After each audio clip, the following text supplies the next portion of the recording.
इतने लोग इस आसमान के ऊपर बने हुए, लेकिन संक्षिप्त में हम आपको बता रहे कि किन किन मंडलों को पार करते हुए तुम्हारी ये जीवात्मा अपने पांचवें मंडल देखा नहीं, इसीलिए आप अर्थों को समझ नहीं पाते हो और अर्थ का अनर्थ कर देते हैं। तो क्या लिखा गोस्वामी जी महाराज ने? देखिए, गोस्वामी जी महाराज रामचरितमानस में लिखते हैं कि मुद्यो नैन त्रसत में भयो पुन चितवत कौशलपुर गयो। जब मैंने अपने बाहर की आंख बंद की, मेरी अंतर की आंख खुल गई और मैं क्या देख रहा हूं? मैं कौशलपुर देश में पहुंच गया।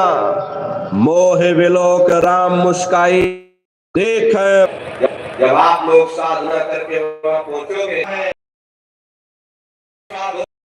अचरज देखा भारी ने, बिना बजाए निस्तर बाजे, घंटा शंख नगारी रे, गहरा सुन सुन मस्त होत है, धन की खबर विसारी रे, बिन भूमि के महल बना है, तामे जोत उजारी रे।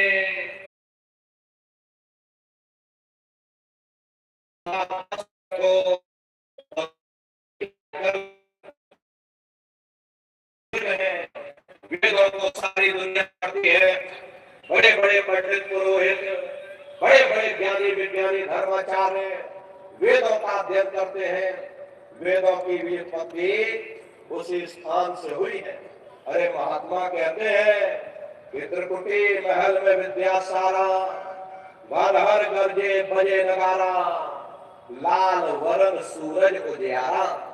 वहां पर दो धुनें, बादलों की गर्जन और मृदंग की आवाज उस लोक में गूंजती रहती है। जैसे पहले स्थान पर भगवान ब्रह्म का जो स्वरूप होगे तो वहां का एक सूर्य मिलेगा। ब्रह्म का जो स्वरूप है सूर्य के समान है, लिए वहां का पूरा ब्रह्मांड लाल है।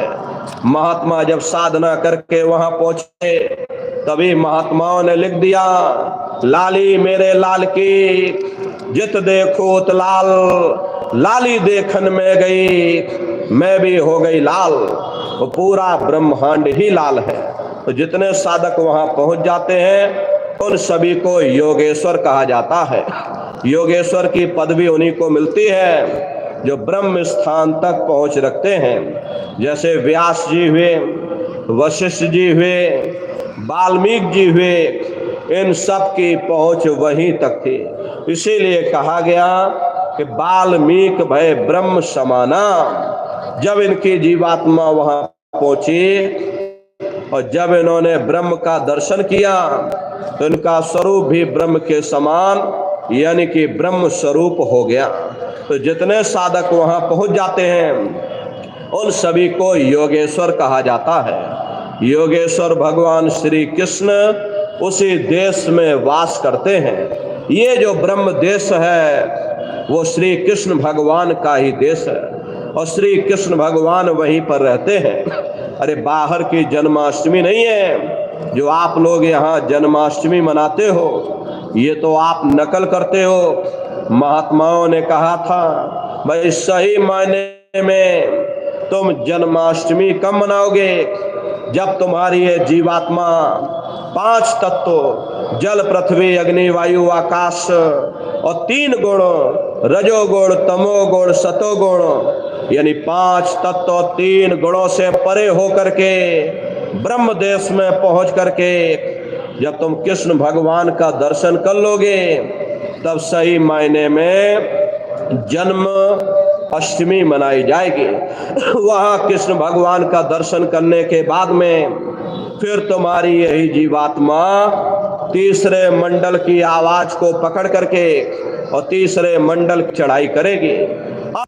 पहुंचे सुन झंकार रंकार धुन सुनी पुकार, आगे श्वेत सुन्न है भाई मान सरोवर पैठ न है। उसी के ऊपर तीसरा